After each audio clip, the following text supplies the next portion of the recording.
You ever thought about your spiritual life as a kid working with Lego? That's kind of what it is. Because whatever you practice, whether you are practicing magic, mysticism, or some other faith or what have you, it's about developing the mental and spiritual machines, technologies that will help you to get from here to there, that will make the path easier. A lot of us these days are looking back at some of the older ways that have been left by the wayside or forcibly suppressed by certain imperial churches. We can see the drawings of the finished machines, if we're lucky, but we don't have the diagrams or the blueprints on how to build them. So we have to learn to reconstruct things.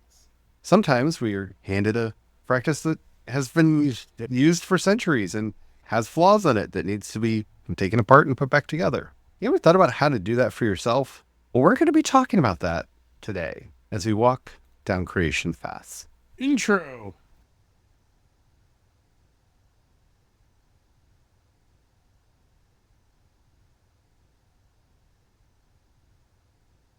Hello, everyone. My name is Charlie. I am a Christopagan druid and priest of Bridget. Hello, everyone. My name is Brian. I am a Christopagan druid and sous chef to the Dunka. Today, we're going to be talking about reconstruction. I don't care what your faith or practice is. You need to be studying the arts of reconstruction. And I mean that even more so if you are an atheist agnostic and not participating in any tradition whatsoever, because some of the most interesting movements I've seen out there are various reconstruction movements within those fields, because they're trying to figure out how to have those social cohesion and moments of celebration and fellowship absent a tradition, which is really interesting to see how they're reconstructing a lot of those practices. This is where a lot of that understanding comes from. If we think back a couple days ago, we were talking about wisdom and understanding and knowledge. And reconstruction is a process that can help gain deeper understanding of the various magical engines that you're working with in your practice, or your practice altogether. One of the best things that we can do for ourselves in this day and age is learn how to be a spiritual/magical engineer so that we can tinker with things and help the engines out when they're not firing on all cylinders. I like to think of it with the wisdom of looking at an auto mechanics class. They start with all the book knowledge, the facts. This piston, this is what a combustion engine's supposed to do, blah, blah, blah, blah, blah. These are the components. You get all the facts, and then comes the understanding where they take apart and build, or build and take apart, one of the two, both back and forth, to get that understanding of an engine and how it actually works. Because you can have the facts, but if you don't have the understanding, the engine's just this weird magical block, and you can name the parts of it, but you still don't understand it. That's how I feel about cars. Before we get into it too deep, if you haven't already, don't forget to like, subscribe, follow, whatever the terminology happens to be on whatever app you're listening to us on. We do original Christopagan and Druid episodes 5 days a week, Monday through Friday, and you don't want to miss a thing. We got a lot of interesting stuff. First of all, don't let anybody shame you in your path being young. I want to start there because I'm going to tell you this from the most honest, sincere part of my soul, which can be hard for people to tell sometimes because I'm Gen X and sarcasm is my native language. Every tradition is the practitioner's years old. So if you started practicing whatever a year ago, then that spirituality, tradition, magic path, whatever, is that old. Because if you're not conforming it to your life, it will never come alive for you. I bring that up because I see a lot of shaming about how old certain traditions are. Yes, chaos magic came about in, I'd say, really the 60s, more prominently in the 70s. Most of the stuff that we think of as chaos magic, we really don't see coming about until the 80s and 90s and into the present day. We're very, very young. The Druid revival, as I like to point out, is older than the Church of Jesus Christ of Latter-day Saints. The Joseph Smith started his movement about 20 to 30 years after the Druid revival started, depending on exactly what date you want to pick for the start of the Druid revival. And that's fine. Age, antiquity, does not mean better. We talk about that a lot. This is why once I reference back to that previous conversation, because wisdom is only for that person practicing the wisdom. The wisdom of an ancient tradition are your facts. That's your knowledge. Yeah. That's not your wisdom. It doesn't substitute the time you have spent practicing it. So, as Charlie said, if you've been practicing this ancient 2,000-year-old wisdom tradition for 5 years, congratulations, you have 5 years of wisdom in it. If you've actually been practicing it for 5 years, if you've only been dabbling in it, then you may only have its knowledge. Because all the wisdom that Brian and I try to share with you is transmuted into knowledge when we say it out loud and you take in anything that you feel is valid for what we're saying. You're not actually getting our wisdom. You're getting knowledge from our wisdom. It doesn't become wisdom until you put it into operation and feel it in your own body and come to understand it in your terms, your way. And that process is broken down. If you didn't check out our episode that we just did on this, definitely go check that out because we go through the whole process in a lot of detail. But it's important to realize that every practice, whether that's a Sunday service at a church, to a Espit moon ritual, to a high ceremonial initiation into a secret society, they're all spiritual technologies. Every one of them. Some of them are more on the magical side of things, but that's all they are. They're just a magical technology. That doesn't take away from anything, but it's important to realize that they have component parts. One of the great things about Catholicism, as opposed to a lot of other forms of Christianity, is if you want to understand the moving parts, they actually produce a book called the Sacramentary, which is all of the rites and rituals of the church. It's meant for priests, but it's open. Anyone can buy it. There may even be versions of it online. And it actually has in there the rubrics where it breaks down the spiritual technology of each thing. Here's the rubric of the Mass. Here's why we do this, why this is happening, why. You can see it literally lays out all of the moving parts, all of them, so that you can see the technology and how the technology works. It is really important for us, especially if we're practicing some form of magic, to understand it in its component bits, how it was constructed, and how to reconstruct it. Especially nowadays, where there's a lot more ebb and flow. So druids and Wiccans and witches and chaos magicians and hermeticists and all Solomonic magic practitioners are all sharing our knowledge much more openly than was ever done in the past. And by the way, those were secret traditions, not because they needed to be kept secret for the magic wouldn't work.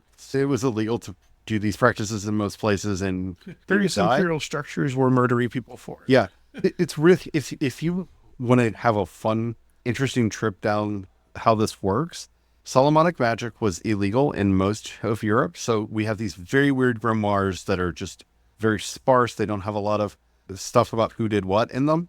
In the Arabic, the Jewish, and basically outside of Europe, we have all of these Solomonic grimoires that start off with a preamble story. So I got this book from this guy, who got it from this guy, who got it from this guy, who copied it from this book that was in this library that was owned by this guy. Like the whole chain of ownership is in there, the chain of transmission. And so the version I got from this guy said this, and the version I got from this guy said that, but I found that this worked better. And that third person's name is actually included in the book because it wasn't illegal where they were. And so we actually have this very open dialogue between the texts themselves. And we see that in a lot of magical transmission. But because of that secrecy and suppression, we haven't talked about it openly for a very long time. This is a very new thing. When I was first learning magic, it was still like that thing that you didn't really tell the people in your life you were doing. You went to temple, you did your initiations, you didn't really talk to other people about it. The only other people you really talked about it were people who were either in the same order that you were in, or people that you knew that were also practicing some kind of magic, maybe. That's the 80s and 90s, right? That's not that long ago. We're entering this magical renaissance where we can talk openly and we can see people really trying to strip magic down to its very components. That is, in fact, all chaos magic is. If you've heard this term being thrown around a lot, chaos magic is what happens when an actual honest-to-God engineer, like worked on the Manhattan Project, like engineer, applied that same rigor to magic. These are the basic components. Here's how... I'm doing some sitting back going, yes, a physics magician. Yes. Oh, yeah. Physics is magic. But it's how he applied physics and magicianry to basically ceremonial magic. It is all about just, here are the basic components. It teaches you the parts, which is one of the reasons why I don't consider myself a chaos magician. I consider myself very much in other traditions, the Irish pagan and the Druidic one. But I have studied chaos magic because it is kind of the user manual for magic in a lot of ways. And I don't think you can escape the fact that most magic that's being practiced today is a form of chaos magic, because it showed us the inner workings. Oh, that's how that works. That's why that works. And then that's applied into the other practices. That's what's valid and really helpful in all of this. If you read a story, for example, one of the ones that I've been playing around with for a couple of years now is a story about a druid who needed to find a safe place for his family. And as he was talking, a fireball would just fly out of his mouth, or he would throw his hand up and a fireball would fly out of his hand, depending on the version of the story that you read. And they would follow the fireball to wherever it landed, and it would burn out a section of land that was the size of their house, the house that they needed to build, or something like that. Different versions of the story, but basic idea. And so, knowing how magic works, yeah, I don't believe that there ever was a druid out there that was just casting, power word fireball. That's probably a mythical exaggeration of what was being done. But let's take the story apart. Why does the story matter? What is the story trying to tell me? What are the techniques that we see employed in this story? The biggest one is get over your hubris, because he thought he was so right and he ended up selling his family's birthright out to another person because he didn't read the fine print. That's actually the moral of the story. Taking it apart into its fine component pieces. And I really hate to say this for a lot of people because they don't want to hear it. Remember back when you were in school and you had to do the sentence diagramming and like plot diagrams and all of that? You're like, I will never use this in my life. And you decided, I'm going to be a witch. Well, guess what? Now you get to use all of that, because this is how you start uncovering some of that. A lot of the magic that we're trying to recover, all we have are folklore and stories. We don't have grimoires for a lot of this. And some of the ones that we have, there's some wonderful Scottish magical grimoires that I'm pretty sure were written just to troll people. There's one in particular, I can't remember the name of the witch who wrote it, but basically she won a case that she wasn't actually practicing evil witchcraft. She was able to prove she wasn't part of the witch cult, which, if you don't know, the medieval witch cult, weird QAnon conspiracy theory that led to a lot of the witch trials, look it up. She was basically able to prove that she wasn't a part of that, so she could actually still practice her witchcraft publicly. Everybody knew she was a witch, so why not go for it? And so she started literally publishing grimoires in Scotland because she won her case. It was untouchable by the law. And I don't know how much magic is actually in those books. Like, they're wonderful reads, but a lot of it's just, I'm going to troll all the men who tried to get me burned at the stake. Choose your sources carefully. It's about excavating that technology. Because if you don't understand that this is a technology, then you need to study Solomonic magic, because no two grimoires agree on the operation. What the actual pentacles look like differ. Some of them are really, really good because they didn't understand that they were written in Hebrew. So all of the Hebrew letters turn into weird squiggles because they just know what they were doing, and they become odd abstract art. Does that mean that they didn't work for those practitioners? They probably still worked, because it's the underlying technology that is at the heart of Solomonic magic that makes it work. It's not actually those particular sigils, those particular words and names. There's a methodology here. So learning to take those stories apart, to see the component bits, to understand what a sigil is and how a sigil works, to understand what a magical circle is and how a magical circle works, to understand what casting is and how casting works, understanding those rudimentary basics of how vibrations of names work and how to build energy through the vibrations of names and incantations of various sorts. Once you understand all of those little component bits, then you can sit back and look at something like Solomonic magic or Druidic magic or what have you, and see all the little parts and how they're put together to build this machine that's being used for ritual.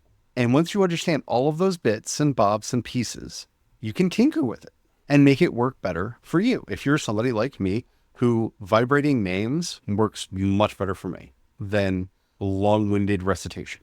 There are times when I'm doing something in group and it's wonderful to do, like, we're going to recount the legend of blah, blah, blah, blah, blah as part of this ritual, right? Yeah. It's great. It's wonderful. And it's different because it's in a group, right? Working with other people is important and it changes your magic. Everyone should find at least one other person that they can in real life practice magic with, because it will change your magical practice. But for me personally, when I'm just doing magic, my ritual space is very often a chaplet or a rosary and names chanted certain amounts of times around, sometimes using either my hand cross or a wand or a pendulum, sometimes with candles, sometimes without. I understand the purpose of each of these pieces of technology. We've talked about some of them in past episodes, and if you have more questions, we talk about others in the future or digging deeper on them. Let us know in the comments. Once you understand the technology and which technologies you work best with, because a weird analogy, but you need to understand if you're the kind of person that wants to set sail on a sailboat, a canoe, or a speedboat, because those are very different skills. It's all the same practice. I'm going to get on a thing that floats on the water that takes me from here to there. But there's a difference between kayaking and canoeing, and a difference between sailing and those two, and a difference from being in a speedboat and the other three. Same action. They're both going to get you from here to there. They're going to get you there at different speeds, different levels of ease of use, and different comfort levels. I know I would be panicked being on a sailboat, because I know if that wind hits that sail just right, that boat's going to flip over. I don't think I will ever be able to step on the sailboat, right? And that might be you with magic. You may have approached a tradition that is a sailboat tradition, and you need the canoe or the kayak, or you need the speedboat. And by the way, in this analogy, the speedboat is chaos magic. It's chaos magic in various intuitive magic traditions. Yeah. That's the speedboat. That's what I was going to say, yeah, because as somebody who comes from more of that intuitive magic tradition, being able to reconstruct various practices and stuff, for me, I just need to know which components, and I can just kind of sit with, and I don't need as much of the other trappings. But there are times where maybe my ADHD is running a little higher, and having certain focusing things to help me stay focused might be important. So I could be doing the exact same practice, but on different days, I actually need different things for that practice to be as effective. Just because some days I'm in the zone and I can just, done, speedboat, zoom, I'm gone. 90 miles an hour, whoop, I'm there, and everyone's just like, whoa, wait, where'd he go? Oh, he's already over there. Shoot, let's catch up. And then other days, if I'm not careful, I'll go 90 miles an hour to the left, to the right, and not even go where I'm supposed to go. I need that focusing to help stay on track. But knowing the components that go into it really help, because then you can make sure that it fits for you and the practice works more effectively for you, and that you get where you mean to be. I'm going to say a half bad word because I don't know another English word for it. So brace yourself. I don't usually say bad words on this podcast, but correspondences are bullshit. They are. They're useful. Yeah. But your correspondences should be your own. Yeah. If you find cinnamon to bring nothing but curses and misfortune upon you because you are allergic to cinnamon, cinnamon is not the spice of prosperity for you. Don't blow cinnamon at your door for prosperity because cinnamon brings abundance. No, don't. You see what I'm saying? Like, yeah, it's not magic in that way. That's fantasy magic, that this thing always works this way. Or sometimes it's medicinal. Like, does St. John's wort help get rid of the demons? Yes, because it has a natural antidepressant in it, which we have discovered with science. Does lavender help with fevers? Yes, it has natural anti-inflammatories in it. Like, that's medicinal. That's a different thing. That's not a correspondence. A correspondence is you need to light a particular color candle for this kind of magic. No, you don't. If you just have a white tea light, light a white tea light. Once again, that's in understanding the components that go into the thing. If part of that component is supposed to stimulate a certain sense, then that component in that whatever is going to stimulate that sense is still essential for that practice, but it's whatever is going to work for you, what stimulates that sense for you. Don't use incense if you don't like incense. Yeah. If you still want a scent component, how do essential oils work for you? Yeah. Can you use an essential oil? Could you brew a tea that would bring that kind of energy, that sense of smell into it? Use an orange. Look, is there a fruit or a vegetable or something that you could use that would bring that scent component in if you wanted a scent component? You don't have to. That's what I mean when I say about what I said about correspondences, right? They are useful, but this isn't D&D magic where if you don't have 2 red candles and 1 black candle and this specific set of herbs, unless you're making quite literally a potion that has medicinal qualities. Yeah. Again, anything that is being done for the medicinal quality of a thing, because you can go to NIH, you can go to the Mayo Clinic, have all of the information on what herbs actually have medicinal effects, and they exist. You can learn all of that. I'm not talking about any of that. I'm talking about the East is a particular color. If you're invoking fire, it must always be this particular color. No, those are not real. Those are part of a tradition. They help you in working with other people to agree on a tradition, or to at least agree on color correspondences so that you're all focusing on the same thing. Because if blue means water to me, but means air to Brian, and we bring a blue thing in, Brian's going to be thinking about air during the ritual. I'm going to be thinking about water during the ritual, and it's going to muddle the intentions and the energy we're trying to develop, right? That's for working together. Yeah. A fun story I always like to keep in mind when thinking about this is one that you'd actually shared a long time ago with me, where there was this priest that when making the holy water would put extra salt into it, because if you've got a high saline water, it's going to burn the skin a little. And the intention of the practice when using holy water is that it has that pureness, that holiness, and most people associate that with the burning fire of God, especially for those that are of that mindset. On one level, it's like, oh, this is kind of silly nonsense. But on the other level, the component for the practice still works because the other members in that practice, in that ritual, are going to get the right focus. You're going to feel that tingling on They're your going to tingling, so they're suddenly going to be right in line. It's going to help them have that focus. It's going to slap them in focus, is all I have to say. Even though their holy water saline solution was a much higher one than would have been like in the recipe book, for instance. And by the way, holy water has salt in it because it keeps mold and other things from growing in the water when you're leaving a bowl of water out. That's why you would traditionally put salt in there. Also, salt is seen as a preservative, a curative, and it seemed to have magical powers. Even in the gospel, where we are called the salt of the earth, like even Jesus uses salt in a magical way. But yeah, he would add just a little bit extra in so that you'd feel that tingling on your skin from that salt water as it evaporated. And it felt like everybody thought he was a magical priest, and he was very open about it. Like he wasn't like trying to pretend that he was magic. He was like, oh no, that's the extra salt, but it helps you feel, doesn't it? But in reconstructing the practice, he's like, okay, well, the focus, the magical intention going into this part of the practice needs to be that. And thus the extra salt in the water served the purpose for that community. You should be reconstructing every tradition you're in because it needs to work for you.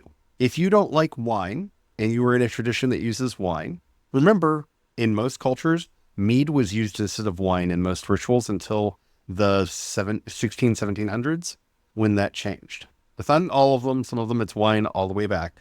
But if you're especially practicing any Norse, Irish, most European traditions actually used mead. Mead was the potion making base. Maybe you find mead too sweet and you want to try do just something else, or just use a non-alcoholic substance. That's fine too. Put some honey in water. Guess what? That's mead. Because odds are it's just fermented to make it mead. Odds are the wine and the mead was used in that time period because it had more preservative qualities in it, so that there's less bacteria in that when drinking and when publicly also imbibing. And historical mead had a lot of herbs and spices added to it. And again, as we know, so it had that biological and medicines, literal medicines in it. Yeah, it helped biologically in focusing. There's a biological component in that practice again as well. A lot of meads that were given to calm the stomach and to help with fevers had lavender in them. And as we know, like lavender does help with inflammation, as I've said before, right? So when you see mead in something, remember, they just called a lot of things just mead, but there were hundreds, if not thousands of mead recipes that were used for different things. Use what works for you. If you just want to use plain water, use plain water. If you don't want to drink anything in a ritual, don't drink anything in a ritual. Figure out what works for you, but understand the purpose. What is the purpose there? If it's to bring something into you and that's why you're eating or drinking something during the ritual, again, how are you with oils or something? Like inhale a scent or, just take a deep breath, right? Because if the purpose of that part of the ritual is to bring something inside you, like very physically enacting that, do something to bring air, something inside you.